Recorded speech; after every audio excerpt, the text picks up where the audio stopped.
Hello my dear student, welcome back to the ABC Coaching Center. নবম শ্ৰেণীৰ সমূহ ছাত্ৰ-ছাত্ৰীক আমি স্বাগতম জনাইছো আমাৰ আজিৰ এই ক্লাছটোলৈ।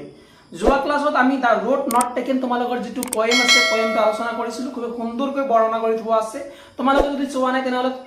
এট ফাৰ্স্ট হেইটো ক্লাছত গৈ তোমালোকে চাবা যে পয়েমটো আমি কেনেকৈ বৰ্ণনা কৰিছো কেনেকৈ আলোচনা কৰিছো। আজি আমি পয়েমটোৰ যিবিলাক পাৰ্ট ভিত্তিক প্ৰশ্ন উত্তৰ আছে হেবিলাক আলোচনা কৰিম। লগতে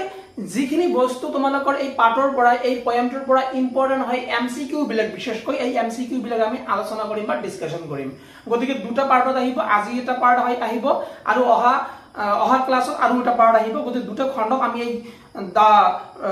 কি আছিল পাঠটোৰ নাম দা ৰোড নট টেকেন পাঠটো তোমালোকৰ যেটো আছে এই পাঠৰ প্ৰশ্ন উত্তৰ বিলাক আমি খুব সুন্দৰকৈ আমি আলোচনা কৰিম, বুজিম, জানিম আৰু লগতে শিকিম। ঠিক আছে, গতিকে নাম্বাৰ 1 কোশ্চেনটোলৈ আমি ডাইৰেক্টলি গৈ আছো। তোমালোকে চাব পাবা সুন্দৰকৈ। ওকে, নাম্বাৰ 1 কোশ্চেনটো কি কৈ আছে? Where does the traveler find himself? আমাৰ যিজন ট্ৰেভেলাৰ আছে, আমাৰ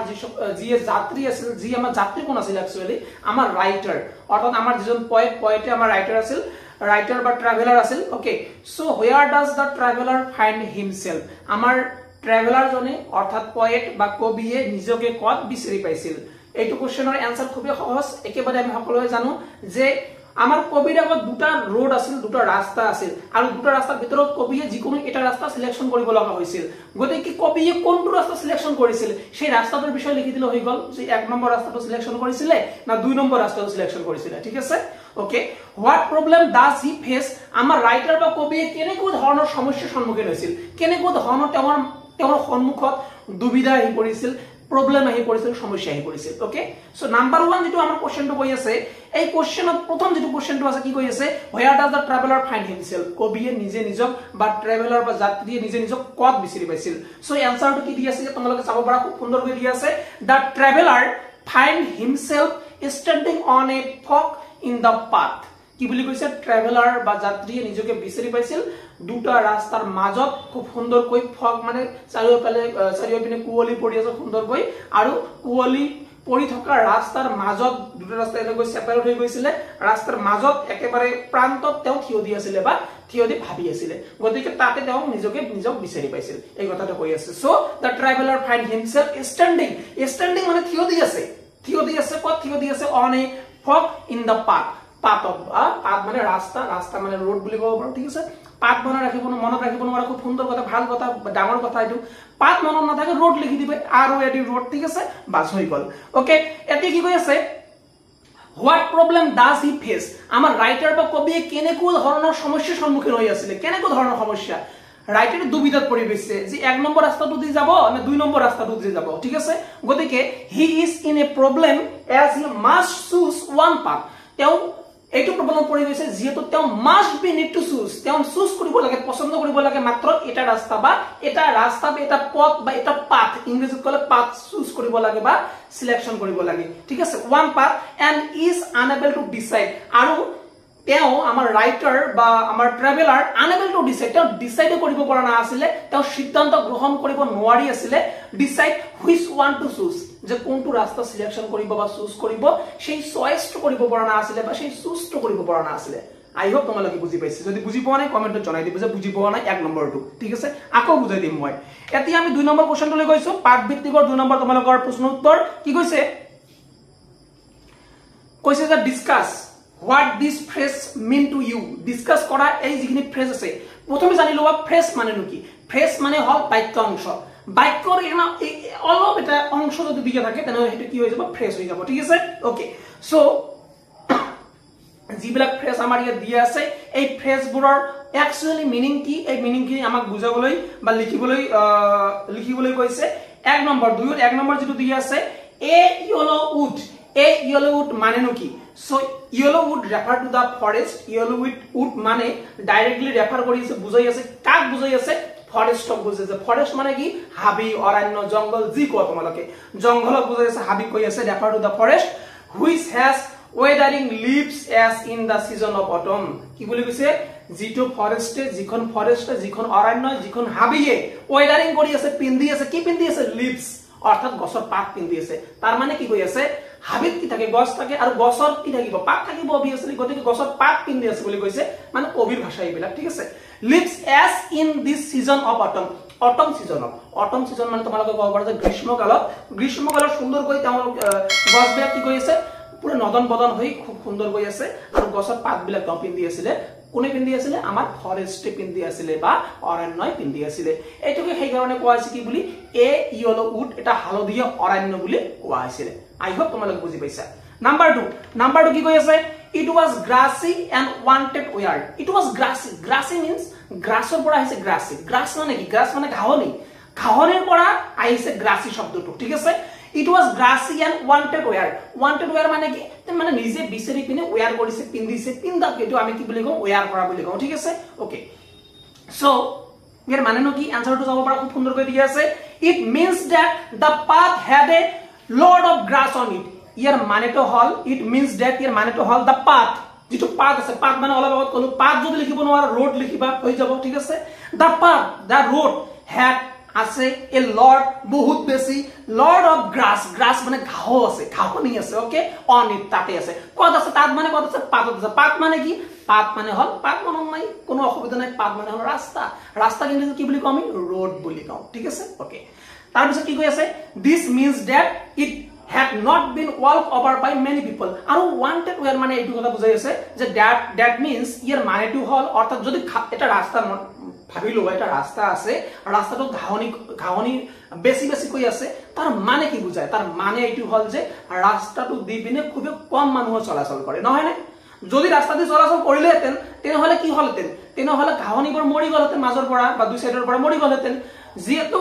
আমাৰ ৰাস্তাটো পাতটো ঘাঁহনি পূৰ্ণ হৈ আছিল গতিকে আমি আলটিমেটলি ক'ব পাৰো কি যে ঘাঁহনি এই ৰাস্তাটোতে মানুহে কম অহা কৰিছিল সেই কাৰণে কৈ আছে this means that ইয়াৰ মানেটো হল it had not been walked তাত walk কৰা নাই খোজ কৰা নাই walk over by many people বহুত মানুহে সেই ৰাস্তাটো দি পিনে খোজ কৰি যোৱা নাই এই কথাটো কৈ আছে ওকে তাৰপিছত 3 নম্বৰটো কি কৈ আছে the passing there মানে কি passing হৈ যোৱা passing কৰি যোৱা passing মানে কি গুছি গল পাস শেষ হৈ গল আতৰি গল passing there মানে তাত ঠিক আছে it means that ইয়াৰ মানেটো হল when he walk over যেতিয়া তেওঁ খোজকাঢ়ি গৈ আছে যেতিয়া তেওঁ walk over কৰি আছে খোজকাঢ়ি গৈ আছে walk over the path that he had chosen কি কৈ আছে the passing there মানে কি যেতিয়া তেওঁ নিজে সিলেকশন কৰিছিল এটা ৰাস্তা আৰু ৰাস্তাটো সিলেকশন কৰাৰ পিছত তেওঁ walk over হৈ আছে অৰ্থাৎ খোজকাঢ়ি যোৱা সম্পূৰ্ণ হৈ যোৱা শেষ তেতিয়া আমি হেটো কি বুলি কম passing there বুলি কম অর্থাৎ যেটো রাস্তা আমাৰ ৰাইটেৰে চুজ কৰিছিল সেই চুজ কৰা ৰাস্তা দি ৰাইটেৰে অলৰেডি খোজকাঢ়ি যোৱা শেষ কৰিছে গতিকে সেই সময়খিনিক সেই কন্ডিশনখিনিক বৰ্ণনা কৰিবৰ কাৰণে দা পাসিং দেয়াৰ শব্দটো ব্যৱহাৰ কৰা হৈছে okay after that 4 number leaves no step had trodden back যিবিলাক আমাৰ লিভস আছে লিভস মানে কি লিভস মানে পাত যিবিলাক আমাৰ গছৰ পাত আছে leaves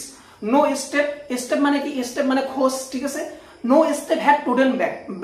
black okay leaves no step had trodden black যিবিলাক আমাৰ গছৰ পাত আছে যিবিলাক আমাৰ খোজ আছে গছৰ পাতত যিবিলাক আমাৰ খোজ আছে এবিলাক trodden black অৰ্থাৎ ব্ল্যাক হৈ যোৱা নাই বা কলা হৈ যোৱা নাই তাৰ মানে গ্ৰাসিৰ কথা কৈ আছে যদি খোজ আমি কাৰো যদি এটা ৰাস্তা দি পিনে আমি বাৰে বাৰে খোজকাঢ়ি গৈ থাকো তেনেহলে আলটিমেটলি কি হ'ব ঘাঁহনিবিলাক মৰি যাব আৰু মৰি যোৱাকে ব্ল্যাক বুলি কৈ আছে ব্ল্যাক হৈ গৈছে বুলি কৈ আছে আৰু আমাৰ ৰাইটেৰে যেটো ৰাস্তা দি গৈ আছে যেটো ৰোড সিলেকশন কৰিছে যেটো পাথ সিলেকশন কৰিছে সেই ৰাস্তাটো গৈ আছে সেই ৰাস্তাটো কি আছিল গ্ৰাসি আছিল আৰু গ্ৰাসি থকাৰ কাৰণে সেই পাথ বা সেই ৰাস্তাটো দি পিনে বহুত মানুহ যোৱা বুলি আমি ক'ব নোৱাৰো ওকে তেনেহলে কি কৈ আছে leaves no step at trodden black it means that ইয়াৰ মানেটো হল no one had walk over তাৰ মানে হল কোনো এজনেও walk over হোৱা নাই পাৰ হৈ যোৱা নাই গুছি যোৱা নাই over the leaves এই গছৰ পাতবোৰ যিবিলাক পৰি আছিল সেইবিলাক ভৰি দি পিনে কোনো পাৰ হৈ যোৱা নাই over the leaves as they were still green যেহেতু পাতবিলাক কি হৈ আছিল এতিয়ালৈকে গ্ৰীন হৈ আছিল এতিয়ালৈকে সেউজীয়া হৈ আছিল আৰু যদি সেউজীয়া হৈ নাথাকিলে হেতেন ব্ল্যাক কালাৰ হলহেতেন তেনেহলে আমি ক'ব পাৰিলোহেতেন যে মানুহে খোজকাঢ়ি ওপৰলৈ গৈছে যেহেতু পাতবিলাক এতিয়ালৈকে গ্ৰীন হৈ আছিল গতিকে ক'ব পাৰো যে আমাৰ মানুহবিলাকে সেই ৰাস্তাটো দি পিনে খোজকাঢ়ি যোৱা নাই বা যোৱা না আছিলে বা কম পৰিমাণে মানুহ গৈছিল ঠিক আছে আই হোপ তোমালোকে বুজি পাইছা এতিয়া আমি নেক্সট লৈ যাম নেক্সট 5 নম্বৰটো কি কৈ আছে হাউ ৱে লিডস অন টু ৱে কৈ আছে আমাৰ যেটো ৱে আছে ৰাস্তাটো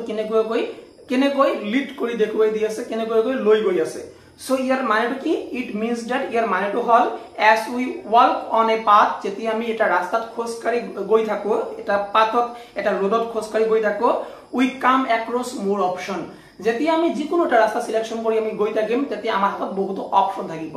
মানি লব তোমালোকে যদি ক্লাস 10 পাস কৰিবা তেতিয়া তাৰ পিছত তোমাৰ হাতত বহুত অপশন আহি যাব সায়েন্সত পঢ়িব পাৰা কমাৰ্চত পঢ়িব পাৰা আৰ্টছত পঢ়িব পাৰা তৰপৰি বেলেগ বেলেগ সেক্টৰত পঢ়িব পাৰা যেনেকৈ কোনোবাই নাৰ্ছিং পঢ়ে কোনোবাই ইঞ্জিনিয়াৰিং পঢ়ে বিভিন্ন ধৰণৰ পাথ আছে বিভিন্ন ধৰণৰ ৰাস্তা আছে গতিকে ৰাস্তা কেতিয়া ওলাব ৰাস্তা তেতিয়াই ওলাব যেতিয়া আমি খোজকাঢ়ি গৈ থাকিম জীৱনত আগবাঢ়ি গৈ থাকিম যিজন ব্যক্তি জীৱনত আগবাঢ়ি গৈ নাথাকিব আলটিমেটলি তেওঁ ৰাস্তা বিচাৰিয়ে নাপাব গতিকে ৰাস্তা বিচাৰি পাবৰ হলে আমি কি কৰিব লাগিব আমি আমাৰ জীৱনত আগবাঢ়ি গৈ থাকিবই লাগিব কোনে কোনে ভাবে মই হাই সেকেন্ডাৰী পাস কৰিলে এতিয়া কি কৰিম তেনেকৈ ভাবিলে নহব হাই সেকেন্ডাৰী পাস কৰিছ তুমি এটা ডিসাইড কৰি লোৱা কৰি লৈ পিনে আগবাঢ়ি গৈ থাকা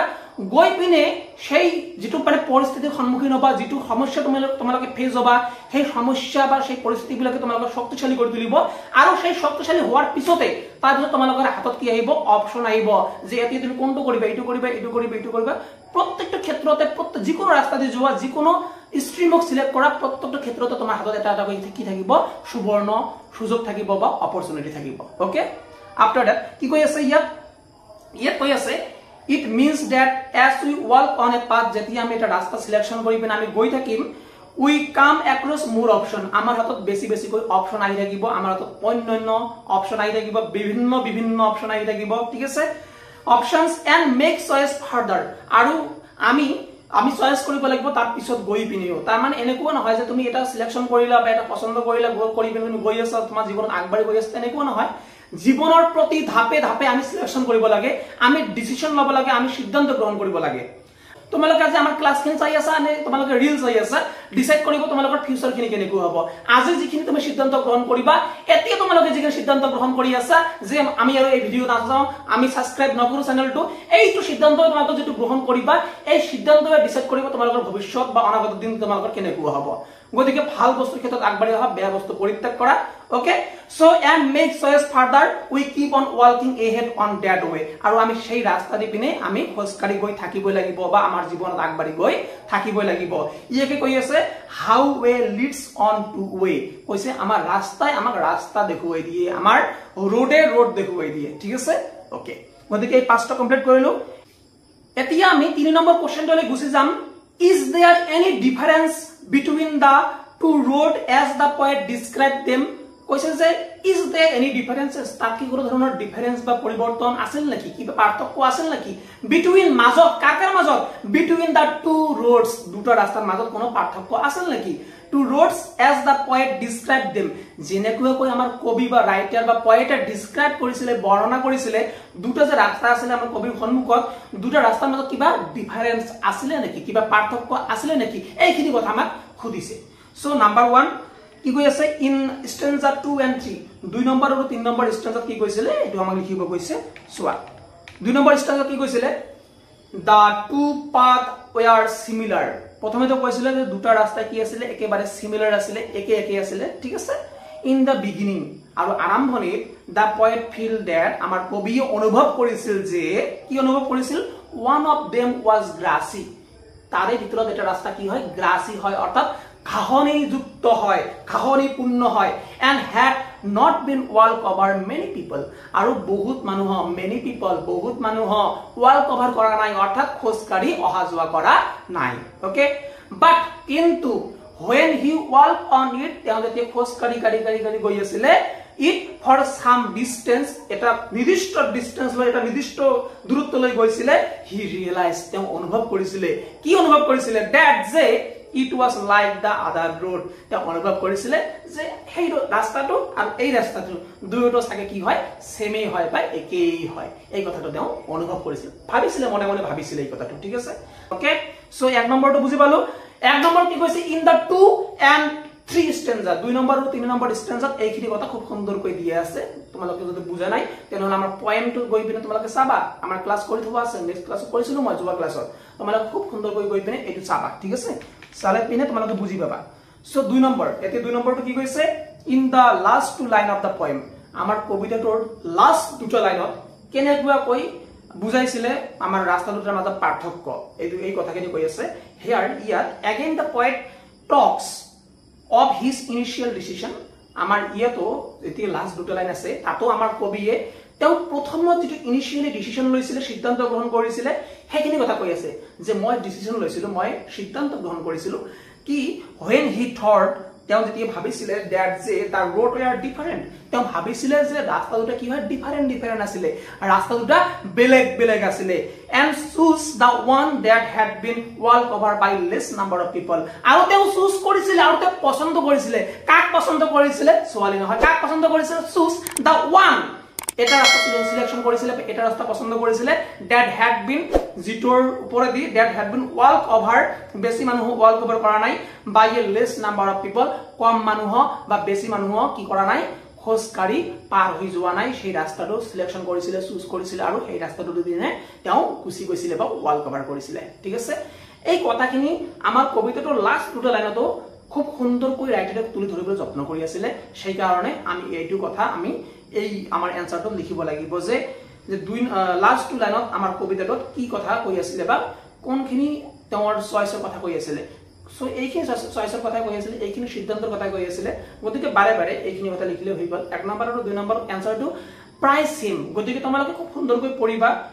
এটা কৈ শব্দই বাৰে বাৰে মই ব্যৱহাৰ কৰিছো যাতে তোমালোকে বেছি এটা মুখস্থ কৰিব নালাগে একচুয়ালি মুখস্থ কৰিব নালাগে তোমালোকে বুজিবলৈ যত্ন কৰিবা ঠিক আছে সো আজি ক্লাসটো আমি ইয়াতে সমাপ্ত কৰিলো অহা আমাৰ ক্লাছত এমসিকিউ বিলাক আমি আলোচনা কৰিম খুব সুন্দৰকৈ তোমালোকে এমসিকিউৰ ক্লাস বিলাক কৰিবা ঠিক আছে সো আজিলৈ মানে এতিয়ালৈ সাবস্ক্ৰাইব কৰা নাই সাবস্ক্ৰাইব কৰি লবা বাৰে বাৰে কৈ সাবস্ক্ৰাইব কৰিবা কৰি লবা ঠিক আছে আজিলৈ মানে জয় হিন্দ জয় ভাৰত